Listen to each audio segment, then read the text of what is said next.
በቃ ውሃ ተጨምሮበት እንዲህ ሲያሳዩት አገር ሁሉ ወሊሶ ጉድ አለ።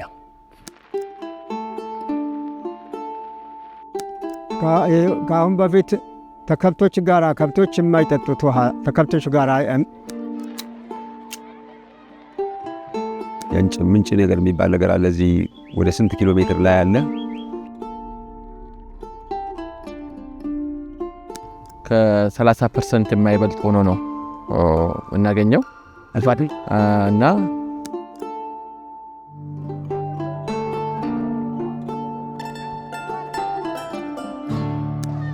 Gelin size bugün arkamda görmüş olduğunuz büyük sondajlı su kuyusunun hikayesini anlatayım.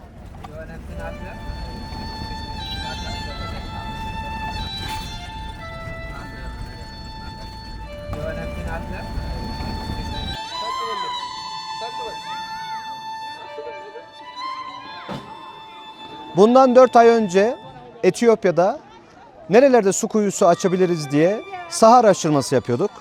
Şu an bulunduğunuz yer Orta Etiyopya ve buraya geldiğimizde burada bulunan halk bizleri çok samimi bir şekilde karşıladı. Ve şu kasabada yaklaşık 3000'i aşkın insan yaşıyor ve bu 3000'i aşkın insan suya ulaşmak için günde 4 saatlerini harcıyorlar. Yaklaşık 3-4 kilometre uzaklıkta gidip nehirlerde, birikinti yerlerde, göletlerde suları alıp kendi köylerine geliyorlar.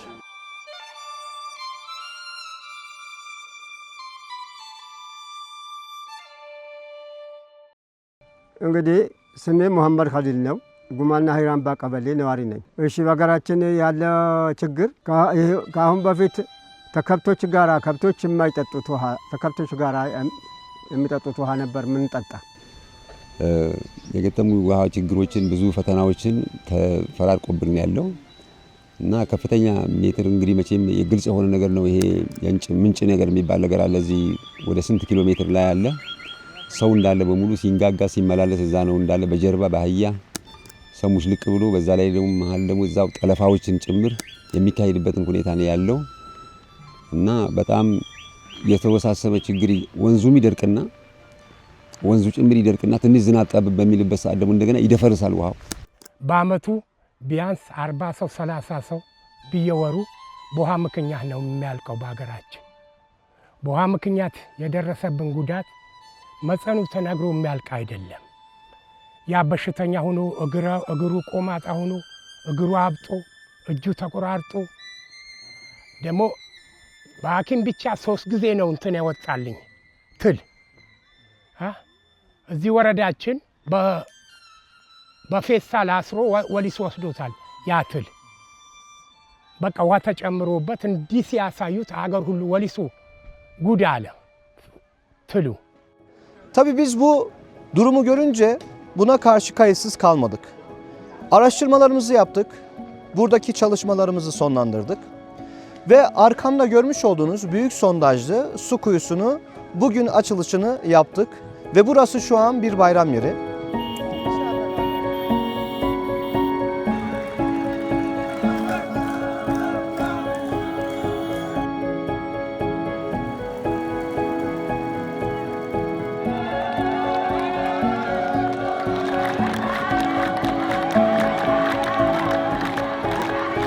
Görmüş olduğunuz su kuyusu 110 metre derinliğinde büyük sondajlı. Üstünde 10 güneş panelimiz var. İçerisinde 10 tona yakın su bidonlarımız bulunuyor. Ve 16 tane musluklu, yani bir anda 16 insan bu sudan faydalanıyor. Açmış olduğumuz bu su kuyusuyla elhamdülillah evlerin dibinde kendi su kuyuları var. Arka tarafta yaklaşık 1 kilometre uzaklıkta olan bir yerle sondajımızı yaptık 110 metre ve o taraftan şu köyün meydanına kadar yaklaşık 1 kilometreye yakın bir su hat borusu döşedik aslında.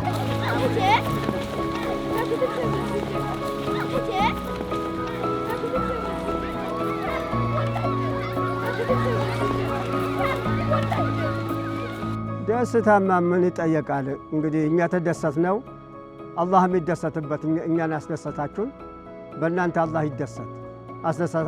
አሁን እንግዲህ በውሃ ወለድ በሽታ ልንድን ነው ህዝባችን ሊድን ነው ማለት ነው። እኛ በጣም እናመሰግናለን።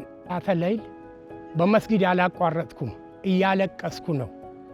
የእናንተ ዕድሜ አላህ ሊያቆይልን፣ በሀገራችሁ በሰላም እንድትገቡ። ህዝቡም የነበረው ጥያቄ በጣም ረጅም ጊዜ ሲንከባለል የመጣ ጥያቄ ነው እና ይህንን አሁን አልሐምዱሊላህ ኸይራት በኩል ምላሽ magnyetu maşallah የህብረተሰቡን ውሃ Bu bir su kuyusundan daha fazlası ve elhamdülillah şu an burada 3000'den fazla insan artık gündelik su ihtiyaçlarını karşılayacak ve 24 saatte olan 4 saatlerini suyu bulmak için, getirmek için harcamayacaklar. Bu çalışmalara gönül veren, bizleri aracı kılan siz değerli, kıymetli gönüllüdaşlarımıza Orta Etiyopya'dan çok selamlar gönderiyoruz.